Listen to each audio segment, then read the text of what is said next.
ఈ పిల్లని చూసాను నేను, వచ్చింది. మా సినిమా అంతా తెలంగాణలో, నేను ఆంధ్ర యాక్సెంట్ మాట్లాడుతుంది అనుకుంటే తెలంగాణ యాక్సెంట్ మాట్లాడుతుంది. చూస్తే ఓ తబితా గారు కూడా అలాగే మాట్లాడుతున్నారు. ఓ ఓకే, ఒక ప్రాబ్లమ్ సాల్వ్ అనుకున్నాను.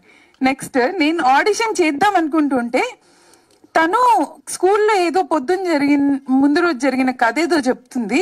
ఇలా ఫుల్ ఎక్సైటెడ్ గా అటు ఇటు తిరుగుతున్నా, మీదికి వచ్చేసి ఇలా నరేషన్ స్కిల్స్ మామూలుగా ఉండలేదు. సొంత ఆడిషన్ దానికైతే చేసేసుకుంది. మేమిద్దరం ఒకరి మొహాలు ఒకరు చూసుకుంటున్నాం. దీని తర్వాత ఇంకెందుకు ఆడిషన్, మనం అనుకున్న దానికంటే బెటర్ ఆడిషన్ ఇస్తుంది అనేసి ఇంకా ఆడిషన్ తనకి సెల్ఫ్ గా చేసుకుంది. అండ్ దెన్ నెక్స్ట్ డే కథ వింటా అంది. సో కూర్చోబెట్టి మొత్తం కథ చెప్పాను. ఓపిక్ గా వినింది. లైక్ ఆల్మోస్ట్ 3 hours 3.5 hours వినింది. అండ్ దెన్ కథ అంతా విన్నాక ఇప్పుడు గుండు టాపిక్. సో గుండు గురించి నేను ఎలా అడుగుదాం అనుకుంటే, హే గుండు కొట్టుకోవాలి కదా, cool, can I shave my head? నాకు ఇట్లా వెనకాల వైలెన్స్, పక్కన చిచ్చుబుడ్డీలు, డ్రమ్స్, ఇంకా మామూలు ఆనందం కాదు నాకు. ఆ రోజు ఒప్పుకుంది. ఏ రోజున వచ్చి నేను కొట్టుకోను, నేను చేయలేను, ఒక్కసారి కూడా డౌట్ కూడా లేదు. అండ్ షీ డిడ్ ఒక 2 months వర్క్షాప్కి వచ్చింది. అసలు ఏం పడితే అది తినేది, నో ఫస్, ఏం చెప్తే అది చేసేది. పొద్దున్న మొదలు పెడితే ఈవినింగ్ దాకా వర్క్ షాప్స్ ఉండేది. అండ్ ఫస్ట్ రీడింగ్లో నేను తనకి ఏం చెప్పలేదు క్యారెక్టర్ గురించి.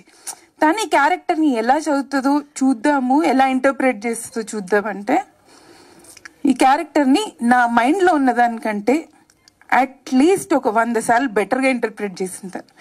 I don't no if that happens. ఎందుకంటే నేను ఇన్ని కథలు రాసాను, ఏ రోజు ఒక యాక్టర్ నా స్క్రిప్ట్లో ఉన్న దానికంటే బెటర్గా పర్ఫామ్ చేసి నేను ఎరగలేదు.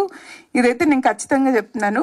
ఫస్ట్ టైం అది ఒక 13 ఏళ్ల పిల్ల చేసింది. That was amazing. అసలు ఐ వాజ్ మైండ్ బ్లోన్. అసలు దీనికి ఎలా తెలిసింది, నేను మైండ్లో ఉన్నది అనుకున్నది దీనికి ఎలా తెలిసింది, లైక్ ఎలా అర్థమైంది? Because there lot of depth, చిన్న డీటెయిల్స్ ఉన్నాయి. అన్ని పట్టుకుంది, ఎవ్రీ డీటెయిల్ పట్టుకుంది. నేను అనుకున్న పేస్లో అనుకున్నట్టు వర్క్షాప్లో పర్ఫామ్ చేసి చూపిస్తుంది. ఈ వర్క్షాప్లో ఇవన్నీ నేను చూస్తున్నాను. ఒకరోజు సార్ కరెక్ట్గా షూట్ ముందు రోజు నైట్ 1 o'clockకి నేను సార్కి ఇంకా ఫోన్ చేశాను. ఇంకా ఫుల్ జిటర్స్. సార్ నాకు భయం వేస్తుంది అంటే, అవునా నాకు భయంగా ఉంది, సుకృతి ఎలా, సార్ సుకృతి బాగా చేస్తుంది, నేను ఎలా చేస్తానో నాకు భయంగా ఉంది, అది చాలా బాగా చేస్తుంది అంటే, సార్ అవునా అని సార్కి ఇంకా అప్పటికి వీళ్ళిద్దరికి ఇంకా కన్ఫర్మ్డ్ గా తెలియలేదు దాని full talent. Next day first shot లో తబిత గారు ఫస్ట్ షాట్ లో ఫస్ట్ టేక్ నేను దాన్ని పిలిచి, ఫస్ట్ టేక్ ఓకే అయిపోవాలి నాన్న, సెంటిమెంటల్లీ ఫస్ట్ టేక్ ఓకే అయితే బాగుంది. అది ఒకసారి చెప్పాను. నాకు తెలిసి సినిమాలో 90% of her shots are first takes, at least 90%. I don't know అది ఏం నేర్చుకుంది, ఎక్కడ నేర్చుకుంది. According to what sir set, sir అది ఎప్పుడు సెట్కి రాలేదు, దానికి ఏం తెలియదు అనే చెప్పారు. కానీ మా ఎవ్వరికి తెలియలేదు అసలు దానికి ఏం తెలుసు అని. But for 13-year-old to do that is amazing. మీరందరు చూస్తారు. ఐ డోంట్ నో రేపు మీకు సినిమా నచ్చుతుందో లేదో నాకు పక్కన పెడితే మీ అందరికీ సుకృతి మీద ఒక రెస్పెక్ట్ వస్తుంది, which will never forget. I promise. ఒక గుడ్ యాక్టర్ని చూసినప్పుడు మనకు మనసులో నుంచి ఒక రెస్పెక్ట్ వస్తుంది కదా, అది she will take that for ever. That is for certain. ఇంకేది జరిగినా జరగకపోయినా అది పక్కాగా జరుగుతుంది. ఆ తర్వాత ఈ ఇద్దరు నెహాల్ ఇంకా భాను, వీళ్ళిద్దరు ఫ్రెండ్స్. సో ఈ అమ్మాయికి ఈ సినిమాలో 2 ఫ్రెండ్స్. వీళ్ళ ముగ్గురు మధ్యలో కెమిస్ట్రీ, ఎందుకంటే నాకు నా లైఫ్లో ఎప్పుడు 2 బెస్ట్ ఫ్రెండ్స్ అబ్బాయిలు ఉన్నారు. సో నేను రాసుకున్న క్యారెక్టర్కి కూడా 2 అబ్బాయిలు, వాళ్ళు బెస్ట్ ఫ్రెండ్స్.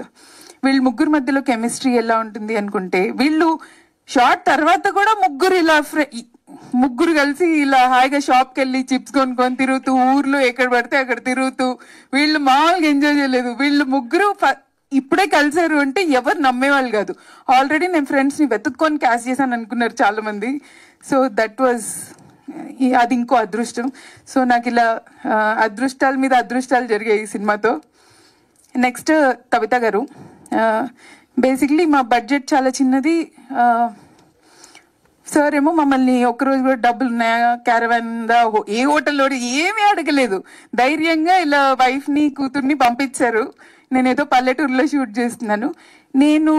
మామూలుగా నేను రెక్కీకి చాలా రోజులు ఆ ఊర్లో టైం స్పెండ్ చేశాను. నేను రెక్కీకి ఎవరి ఇంట్లో పడితే వాళ్ళ ఇంట్లోకి దూరి టీ తాగేదాన్ని, వాళ్ళతో ముచ్చట్లు పెట్టేదాన్ని. ఈవిడ వచ్చాక ఈవిడ కూడా నాతో